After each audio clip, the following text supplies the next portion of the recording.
We are live. Welcome into Coach Goes Back to College. This is going to be episode number 2, week number 1 for college football.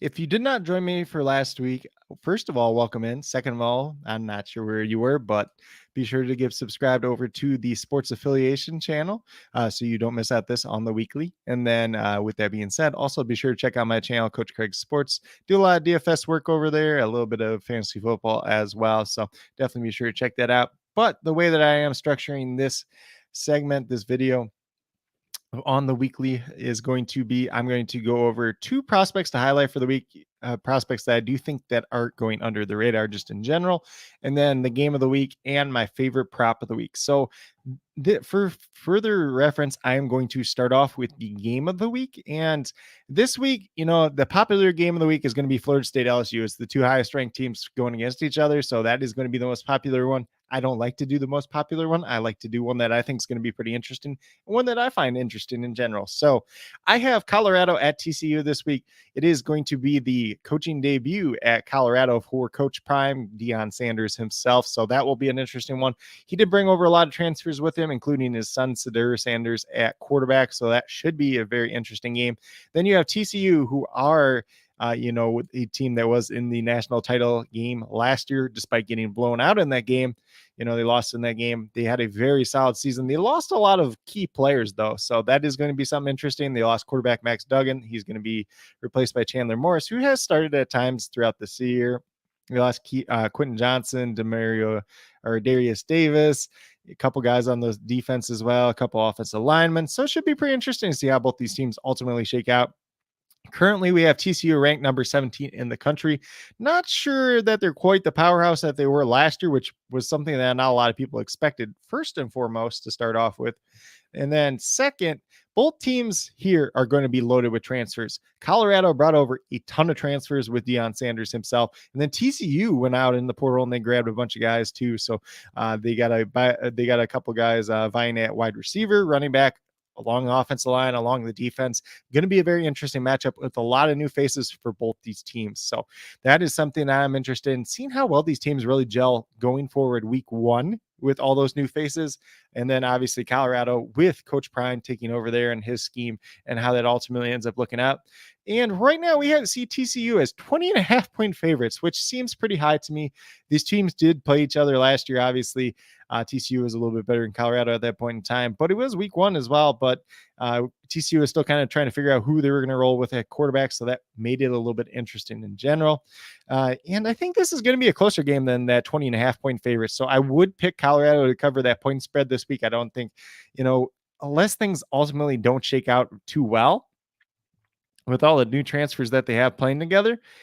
And you got to keep in mind, some of these guys did play together at Jackson State too. I think it's going to be a really competitive game. And, maybe TCU wins by like 10, 12 points. But I think Colorado is going to do well enough to cover this spread. And then the over-under on this game is going to be 63.5 points. And I think this game probably hits the under.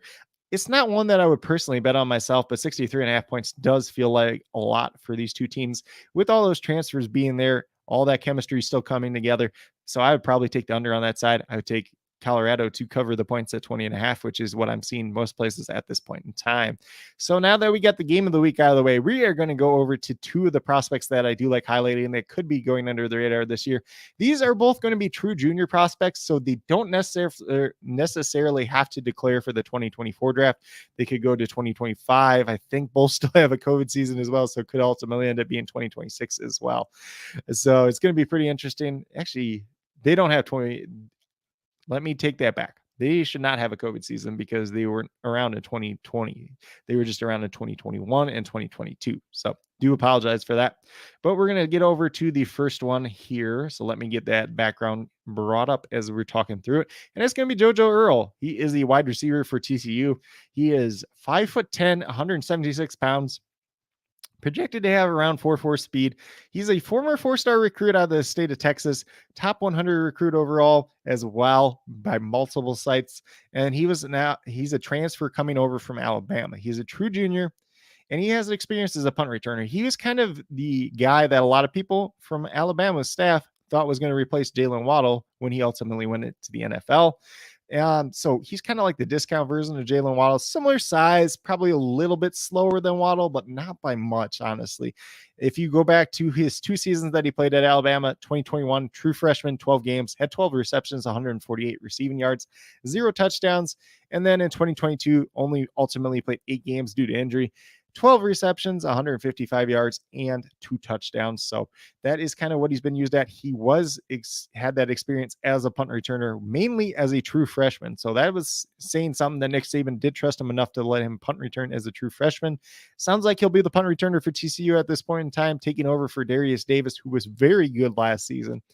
And, ultimately he's looking like the wide receiver 4 on the early depth chart for TCU, but I would not be surprised if that changes anytime soon, or sometime soon, I should say, because he does have that talent. He has that former 4-star, almost a 5-star pedigree, and a top 100 recruit out of that state of Texas. I think he's a guy that could really thrive. They did just bring over a lot of transfer wide receivers, so it'll be interesting to see how that group ultimately shakes out and who ultimately has the most chemistry with Chandler Morris overall.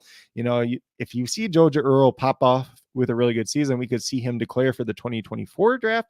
But, if it's just kind of a breakout season, a little bit better than he's done in the past at Alabama, probably comes back for his senior season and then ultimately declares in the 2025 draft. He has a wide range of options where he could ultimately get drafted based on his production, because he does have that high-end pedigree. He's got the speed, he's got the punt return ability.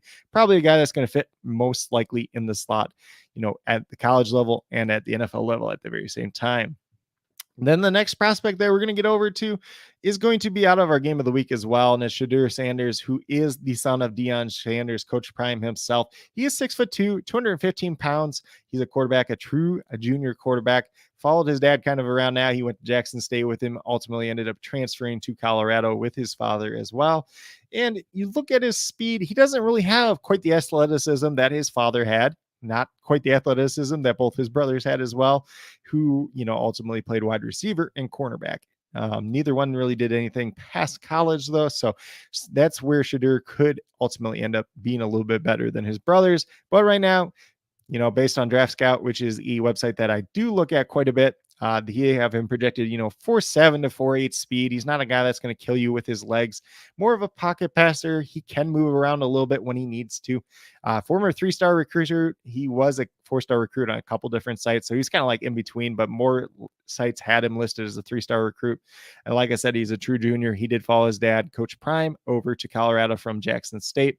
Go back to his true freshman season, 2021, played in 12 games, completed almost 66% of his passes at 65.9%, 3,231 passing yards. He had 30 touchdowns to 8 interceptions, so a very good ratio there.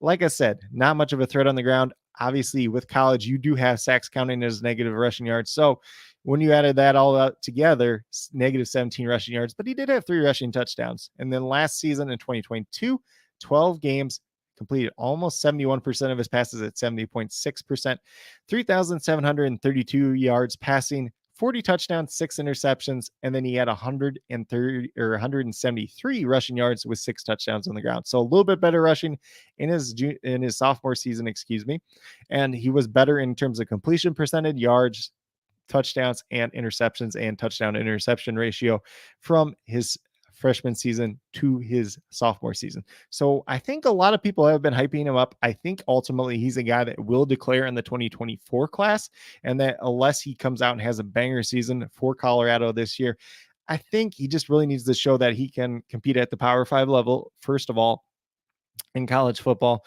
continue the success that he's had at Jackson State, first of all, and then I think we just want to see a little bit more development for him. And this quarterback class for the 2024 draft could be a very loaded class. So I think ultimately it's probably in his best interest to stick around till 2025, whether or not, it's his dad staying at Colorado, or maybe he takes the jump and he follows them once again. Or, you just have 2 solid seasons of productions at the Power 5 level for Sanders, and ultimately ends up being, probably a top 5 quarterback in that 2025 class. But 2024 might be a little bit tougher to do that. It just kind of depends on his performance and the performance of the other top end quarterback recruits for the 2024 NFL draft as well. But that's pretty much what we have on the prospects to highlight for this week. And then we're going to get over to my prop of the week. So this is my favorite prop for this week. Last week, unfortunately, we did get the hook last week with Bangura for Ohio, who had 58 yards rushing in the first half. We needed over 65.5. He ultimately ended up on 65. This was a case of very, very, very poor coaching. Their quarterback, Curtis Rourke, did get hurt early in the game. CJ Harris took his place as the backup. This game was 6-10 most of the second half, and their quarterback, and they only used their star running back 3 to 4 times in the second half for 7 yards.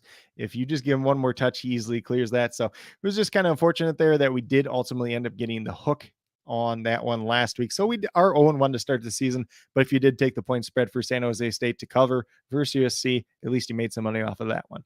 So the prop of the week that I had this week is Luke McCaffrey. He is the brother of Christian McCaffrey, and he is over 39 and a half receiving yards this week. So he hit the over in 7 out of 11 games last year in 2022 as kind of their primary wide receiver. He was their leading wide receiver in terms of receptions, second in receiving yards. He's their top returning wide receiver for the 2023 season. He also gets an upgrade at quarterback in JT Daniels.